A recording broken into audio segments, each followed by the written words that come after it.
Yay Networks. 13 has been my lucky number for a while. Like, it's always a sign of good things to come for me. This is 13, a Taylor Swift fan podcast, breaking down every song, every Easter egg, every era, and every theory. Hosted by the biggest Swifties, Nick Adams, Anna Casillejos, Amy Nichols, and Lacey G. Welcome to 13, a Taylor Swift fan podcast. My name's Nick Adams. I'm Anna. Amy. And I'm Lacey G. And today we are breaking down Forever Winter. This is the 27th song on Red Taylor's version. And it might be a surprise for a lot of people to know who Taylor wrote this song with. She wrote this song with the lead singer of Foster the People, Mark Foster. Oh. Yes. I saw the name Mark Foster, but I didn't put it together. It is him. Oh. And when the album came out, Foster the People tweeted, "Can't wait for you all to hear it. I'm so proud to be a part of this record, not only because Taylor Swift is one of our generation's most prolific and talented artists, but also because this album is trailblazing a new way for artists to own their own masters." So very cool. Yeah. So, yeah, when I was looking up, I didn't know that when I looked this song up. And a lot of people like you are just like, okay, it's some guy named Mark Foster. Right. I don't think they put the connection together that it's the Foster the People guy. I never even thought about the band Foster the People. Sure. Their name. You know what I mean? Sure. I thought it was just Foster. I didn't think that was someone's actual name. Mm-hmm. But I'm not this like huge Foster the People. No offense to any Foster the People fans. I'm so sorry. I was unaware.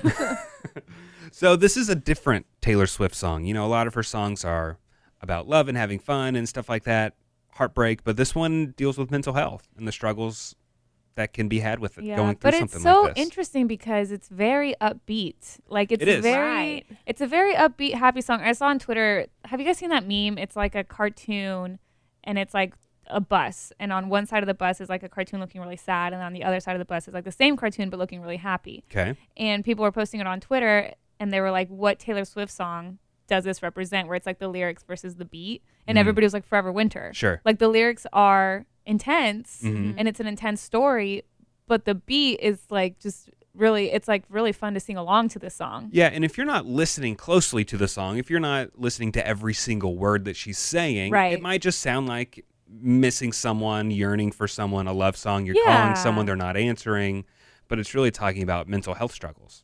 I thought it was a love song until I started researching it. I really thought, because the way that she equates all of the seasons, that then it's forever winter when you're gone, but I didn't realize what kind of gone, I guess, Yeah. she meant. I just thought it was another relationship song. Yeah.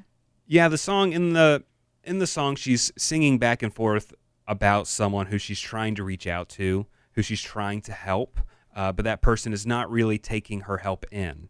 Like in the verses, she says like, "He's up, it's 3 a.m. pacing.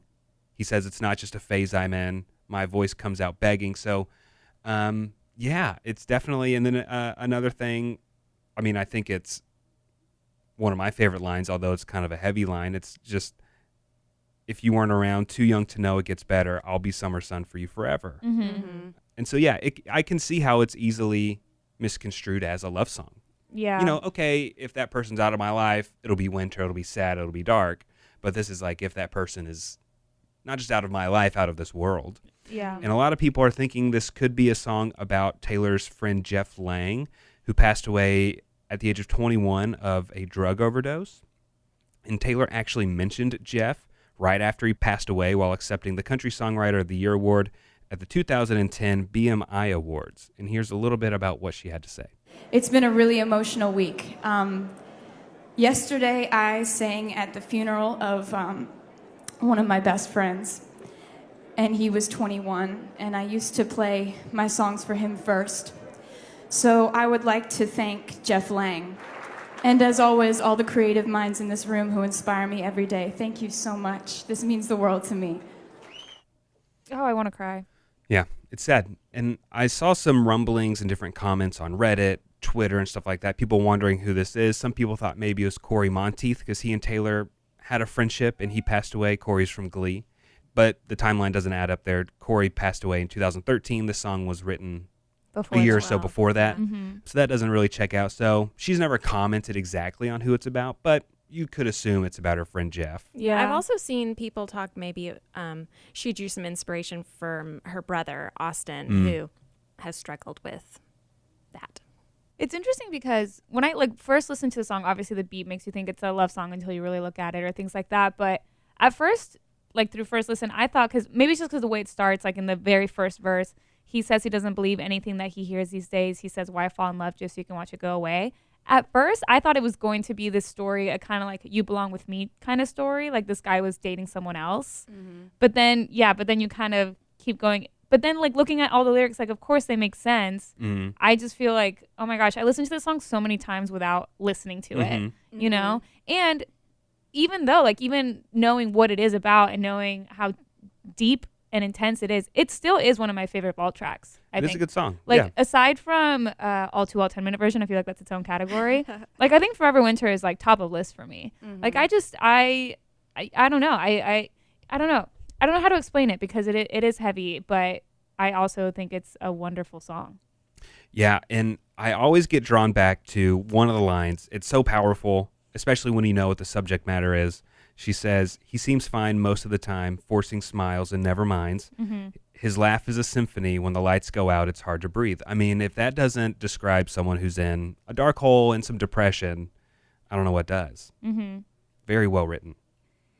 This song deals with depression and mental health, and so do our sponsors, BetterHelp. They can help you out with that if you have any kind of struggle going on in your life and you need to talk to somebody. We would encourage you to call our sponsors at BetterHelp. Yeah, life can be overwhelming. Many people are burned out without even knowing it. I know I'm burned out. I know a lot of people feel burned out. And burned out doesn't just have to mean you're burned out at work. You can be burned out by life. You can be burned out by what's going on at home or in your other personal relationships. So reaching out to someone is always an option, and BetterHelp is there for you. I know whenever I struggled, I gave BetterHelp a call and I filled out a simple survey. I got to kind of choose a counselor that way. And then my counselor was available at any time. I could message her. I could set up a video chat or a phone call, and it was really easy to do. And it was nice to be able to talk to someone else and have somebody to sound off on. And the great thing about BetterHelp is that they find somebody that matches what you need and what you're looking for. I'll admit that I had a therapist once that I just did not think we were a good match. And I just kind of said it. And BetterHelp was able to help me find somebody that was able to help me with what I needed specifically. BetterHelp is customized online therapy that offers video, phone, and even live chat sessions with your therapist. So you don't have to see anyone on camera if you don't want to. And it's more affordable than in-person therapy, and you can be matched with a therapist in under 48 hours. Our listeners are going to get 10% off their first month at betterhelp.com/Taylor Swift fan. That's BetterHelp.com/Taylor Swift fan. Do you guys think the song Forever Winter, I mean, like we know, it deals with mental health and suicide and depression and things like that. And there's a lot of the vault tracks that when we've been breaking them down in our last few episodes, we're like, why did Taylor not release this? Why did she hold on to this? And I feel like mental health in general has a stigma around it. Some people feel uncomfortable talking about it. Some people don't want to talk about it at all. And I feel like we're kind of breaking the barriers on that stigma now, in recent years, and especially now, even post-pandemic, I feel like it kind of helped everybody just be comfortable talking about it. So do you think that maybe a reason that she didn't release this back in 2012 was for that reason? Yeah, the stigma was around it. Yeah, for sure. Now it's just better timing. I mean, I hate to say that, but... Yeah, I mean, a lot more celebrities are very open about mental illness and their own mental health. And then, if this was 10 years ago, people probably would have been like, what's she complaining about? She's 22. Yeah. What does she have to be depressed about? About everything she writes. She's the top of the world, best in the game, winning all these awards, blah, blah, wham, wham. Yeah. So I could see why maybe you hold it back. I wonder if she considered it or just kind of wrote it knowing that it wouldn't. And then maybe, now with Taylor's version, she was like, now is the right time to release something like this. Every single time we break down a song, obviously we don't have all the answers. All we do is speculate and wonder. But I really do. I'm going to add this to my list of questions that I have for Taylor. I could totally understand why you would hold that back. I get it. It's not like she didn't do wrong by anybody by holding this back. I get it. There's a lot of pressure in every song you release. And this is pretty heavy, very weighty. So I understand maybe not necessarily wanting to put this out there, keeping it for yourself for a while. I wonder when she wrote it if it was like in her mind when she wrote it, she wanted it to be kind of like an upbeat sing-along kind of, not sing-along, but like, you know, one that you listen to really loudly in your car, or if the lyrics were originally supposed to be like a slowed down and then it was produced into becoming this more up-tempo kind of song. I just have a lot of questions. Put it on the list, Anna. I have a lot of questions and not enough answers. Mm-hmm. Mark Foster did say in an interview with Diffuser, we kind of just went into it casually, like it's just a jam and just have fun, and something really cool came out of it, which is such a weird thing to say for such a heavy subject, for him to describe it that way. But it is a fun sounding song. It It's is. just jamming. Yeah, but you just don't always articulate and put into words. I went to the 9/11 memorial and said I had fun. It wasn't fun. It was very traumatic and it was very, very sad. You But just don't know how to communicate that. Yeah, you don't know how to say that in the moment. So I'm like, oh yeah, that was fun. Yeah. It's not fun. It's so tragic. Yeah. But no, I get that. yeah, and there's a line that says, "It's not just a phase I'm in. My voice comes out begging." And a lot of people think that this has to do with him being gay and not coming to terms, or if people are just like, "Oh, this is just a phase, you're going to grow out of it," whether it is being gay or mental health, you're not just going to get over it. That's not really the way that it works. And people pointed out that Too Young to Know It Gets Better, the LGBTQ plus youth campaign, is It Gets Better. So that's why they think that it's drawing parallels there. But it is really sad because I've known young people to commit suicide, and it's so tragic because it does get better, because you don't see, and I mean, I was the same whenever I was in school. I didn't look past my school walls, and you just think that you're going to be there for forever, and you don't realize how much better life is going to be. You just have to endure it. And it sucks. The struggle sucks to get there, but it does get better. Yeah, I've heard someone say before that every emotion, every feeling that you're feeling, nothing is forever. Whether you're Great sad advice. and when you're happy. And true. You're not always happy. You're not always killing it at work. You're not always top of your game everywhere. And you're not always sad and lonely or upset about something. Everything is a phase. Everything can and will get better, and your emotions are going to change all the time. Yeah. But it does suck when you are feeling sad and people are like, Totally. "Have you tried smiling?" Mm-hmm. It's like, yeah. No, I Man. didn't think about that one. That Yeah. used to be my Thanks. nickname. Smiley? My coworkers, used to call me Smiley because I would never smile. Oh my God, it drove me Oh. crazy. I was like, "Smiley Amy." Like, No, I was trying doesn't to make kinda, sense, like, does feel- it? No, I thought more so the alliteration no. of it. Amy's always identified as folklore. Evermore? Always. Always. But you know what? So- But also kind of on the opposite end of that, I especially when I was like younger, growing up, like I've always been a very optimistic person, and it kind of sucks like having this like reputation, if you would, of being like, oh, the happy ball of sunshine, because then when I'm not a happy ball of sunshine, it's like You can have a bad day. I can't have a bad day. It's like dramatic if I have a bad day, but it's like, no, I'm having a bad day. I just don't feel like smiling right now. I don't feel like being the sunshine in your day right now. Go find that somewhere else. You know, Make but your own sunshine. Make your own sunshine. Now I was sad, but now I'm angry. No, but it just kind of just suck when like you have one emotion that's just tied to your reputation, and it's like, True. no, I have more than one emotion, and sometimes I need to be sad publicly. And then people want to ask, well, what's wrong? What's wrong? What's wrong? And sometimes you can't answer without like tears in your eyes. Like, Yeah, don't and you know- ask me because I'm going to start crying. And you know what's Lacey, the are you worst? crying? No, I hate that. You look like you're about to cry. Do I? Thanks. Well, now I am. I Yeah. appreciate that. Thank you. Or when you know you're sad and people are like, you look so tired.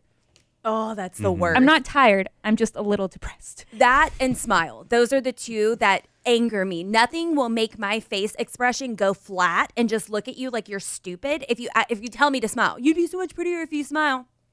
I'm pretty the way I Awesome. am. Thank you. Awesome. Nick has stepped away from the mic and is just letting us like, I hate this. I hate No, that. I got nothing to add. I don't need to say anything.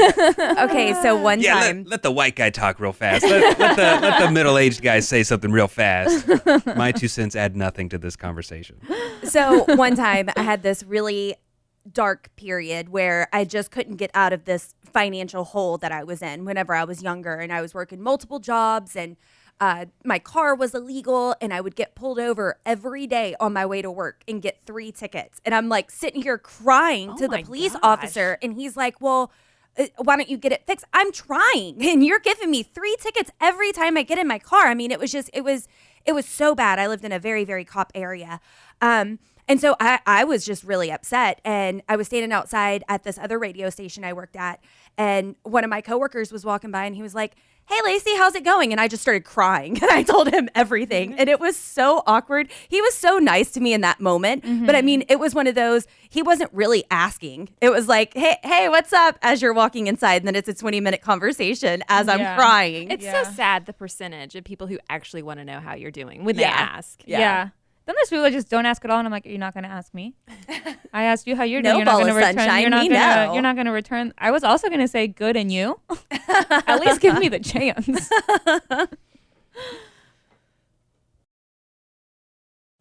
I do want to say, though, just while we are talking about this song and on this like topic of mental health, depression, anxiety, just everything, since we do have a lot of listeners just like across the world, we have gotten so many incredible messages from people saying that when they do feel lonely, they listen to this podcast. Yeah, it's like we're their comfort show. And I think that's incredible, and that's amazing. And I just want to say that we're here for you if you guys ever need anything.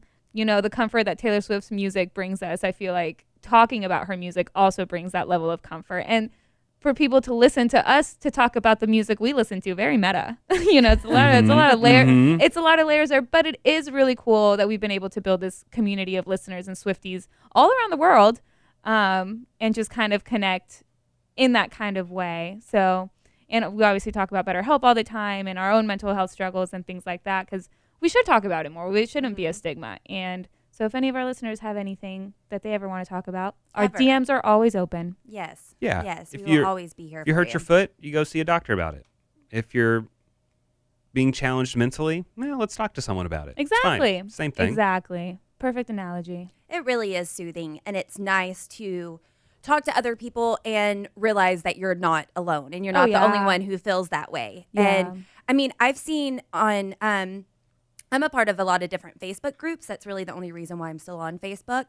I really like a lot of these groups, and people will go on and post anonymously. And I saw someone who was like, I'm struggling being a mom. Who else has ever dealt with this? And then all the support is coming in. Every mother ever. Yeah, that you're not alone, and you think that you're a crappy person because you're with this little baby that needs everything, and you don't know what you're doing, and you're just sleep deprived and everything else, and you have these thoughts, not necessarily bad thoughts, but then am I a bad person for feeling that? And you're not. You're not. I guarantee you're not the only person who's ever felt that way. Do you guys have a song that this is kind of going off topic, but Taylor Swift related? Whenever you are having a bad day, do you have like a go-to Taylor Swift song that you listen to? I need to prepare. I mean, I get in my little loops. Like I've been on a Dear John kick. I feel like that song is so empowering. I love that song. So that one would do it for me. Yeah, because lately when I've caught myself either feeling really anxious or just not feeling my best, my go-to has specifically been the Long Pond studio session version of Mirror Ball.